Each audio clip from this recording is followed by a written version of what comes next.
Different type of version control system. Version control system की कुछ different types हैं, क्योंकि वर्जन कंट्रोल सिस्टम काफ़ी अरसे से मौजूद है तो उसमें चेंजेस आई हैं और इम्प्रूवमेंट्स आई हैं।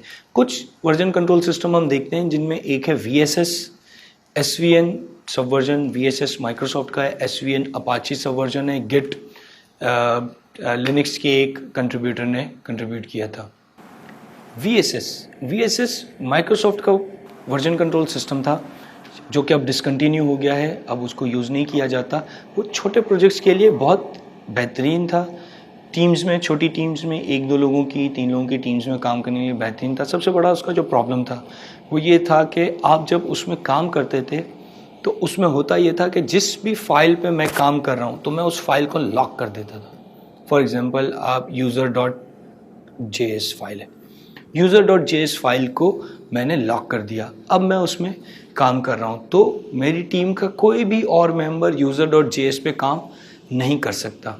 इसका एक बेनिफिट तो ये है कि उस पर कोई चेंज नहीं आएगा, लेकिन जितना फास्ट ट्रैक डेवलपमेंट आजकल हो रही है, एक वक्त में मल्टीपल लोग एक चीज़ पे काम कर रहे होते हैं तो इसमें ये एफिशिएंट नहीं है। वो VSS में मौजूद था, VSS अब डिसकंटिन्यू हो गया है, लेकिन पहले इस तरीके से काम होता था। दूसरा है SVN, अपाची ने इंट्रोड्यूस किया था SVN सब वर्जन, जो कि बहुत बड़े बड़े प्रोजेक्ट्स में यूज़ हो रहा है। उसके लिए, बड़े प्रोजेक्ट्स के लिए बहुत यूज़फुल यूटिलिटी है।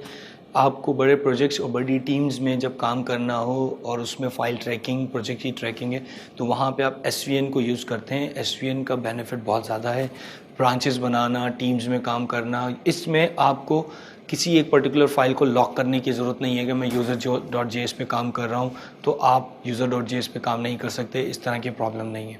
लेकिन SVN में प्रॉब्लम ये है कि आप जब SVN में काम करते हैं तो उसमें हर यूज़र के पास फुल कॉपी नहीं होती, पार्शियल कॉपी होती है। जितने चेंजेस आप कर रहे होते हैं सेंट्रल सर्वर पे सारा कोड पड़ा होता है, हर यूज़र के पास फुल वर्किंग कॉपी नहीं होती। हर कोई सेंट्रल सर्वर पे कोड भेजता है, सेंट्रल सर्वर से कोड रिसीव करता है। गिट जो है वो डिस्ट्रीब्यूटेड वर्जन कंट्रोल सिस्टम है। जैसा कि हमने SVN में जिक्र किया कि SVN में आपका सेंट्रल सर्वर है, सारे यूज़र उससे कनेक्ट करते हैं और जो भी कंटेंट चाहिए होता है उसको लेते हैं। वर्किंग कॉपी जो मेन होती है वो सेंट्रल सर्वर पे मौजूद होती है। हर यूज़र के पास फुल कॉपी नहीं होती, जितने चेंजेस की ज़रूरत होती है उतने चेंजेस होती हैं।